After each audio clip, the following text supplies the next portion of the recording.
Good morning Karamuan. So, nandito po kami ngayon na last day po namin. Pangatlong araw na po namin dito sa Karamuan Beachfront Accommodation dito sa Survivor Island View Inn. So, ito nga pala si Kuya Chris.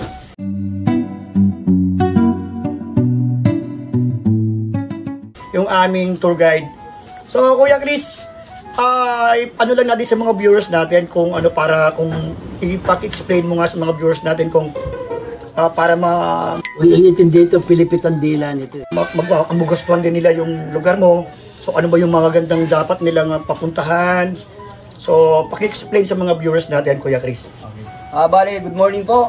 Ako po si Chris San Juan. Bale, ako po yung head tour guide po dito sa accommodation po ni Sir Dennis Lopez po. Ito po yung Survivor Island View Inn. Meron din po kaming isang page pa po, Karamuan Tourism po. Bale, kung gusto nyo pong pumunta dito sa Karamuan, visit lang po kayo sa mga page namin. Then, contact na lang po si Sir Dennis Lopez po. Bale, yung abil po ng package namin, may 3 days 2 nights po. May overnight, may 4 days 3 nights po. Yung first day po natin, kung isa short trip lang po, meron po tayong 4 islands pong mapupuntahan sa short trip. Yan dyan po yung Matukad, Laos Island, Cadbalinad, snorkeling area, fish feeding, then Minalagos Island po. Yun po ang itinerary po natin sa short trip.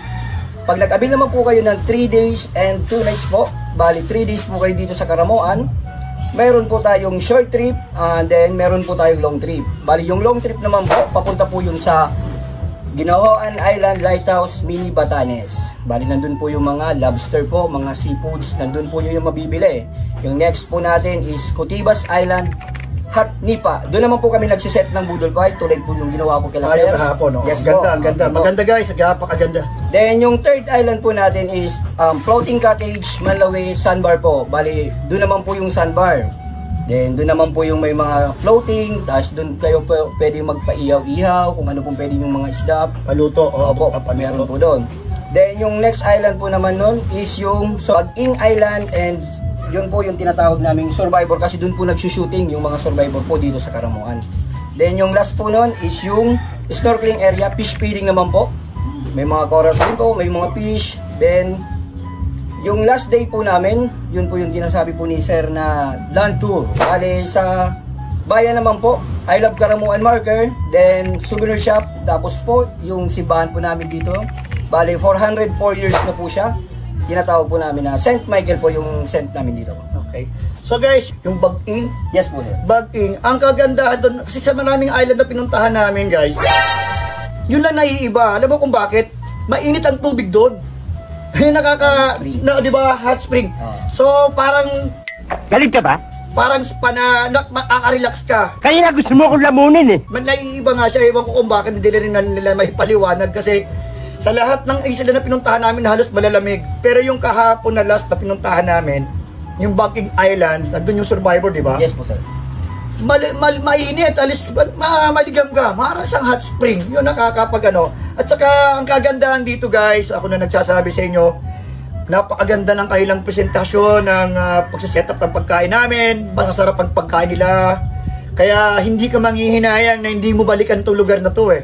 Kasi unang-una, magaganda ang ano nila dito, yung pagturing sa mga turista na kagaya namin nakakarating dito.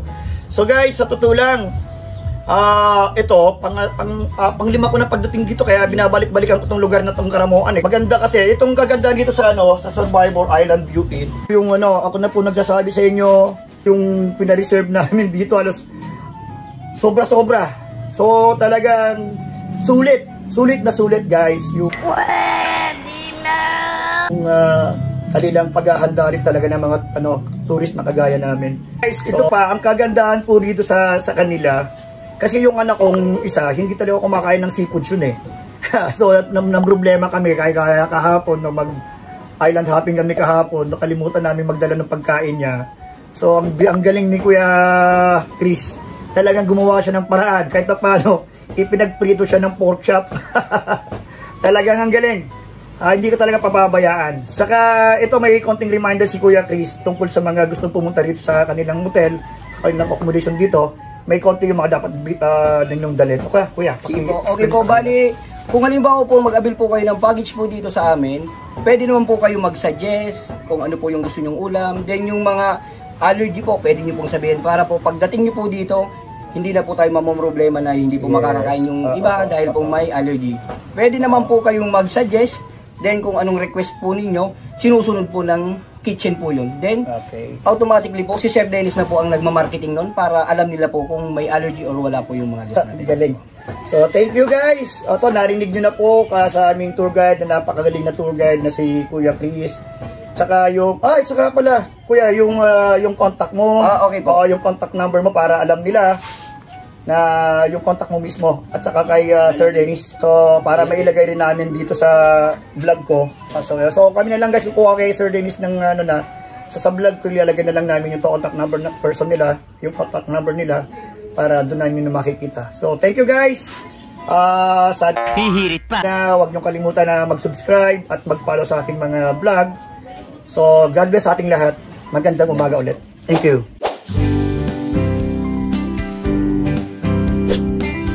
So, ito na po kami guys ngayon. Kagaya na sinabi ko kanina, nandito na po kami ngayon sa bayan ng Karamoan. Ito po yung simbahan po nila na St. Michael Archangel. Ginawa po na to 404 years na mula noon hanggang ngayon. Ito pa rin yung Kuya Chris, yung wala pa design po nila. siyang renovation yung labas po. Bali yung renovation niya lang po, yung sa loob lang po, yung mga keys sa main. So ito talaga parang bricks, ano? Apo. Oo. Bricks, parang Panahon bricks. ng Kastila. Kastila, oo.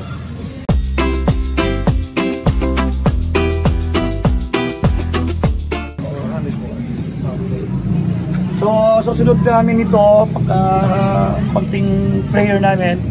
Sunod namin ito, doon naman kami sa I Love Karamoan Market. I Love Karamoan. So last na yun, dediretso na kami pa uwi. Thank you guys. Salamat sa inyo lahat.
salamat sa panonood. Kung nagustuhan mo ang video na ito, huwag kalimutan mag-like, mag-share, at mag-subscribe sa aking channel para sa mga ibang videos na katulad nito. Huwag kalimutan i-click ang notification bell para lagi kang updated sa mga bagong videos. Kita-kits sa susunod na video. Hanggang sa muli, manatiling amazing at patuloy na magsilbing inspirasyon ng iba.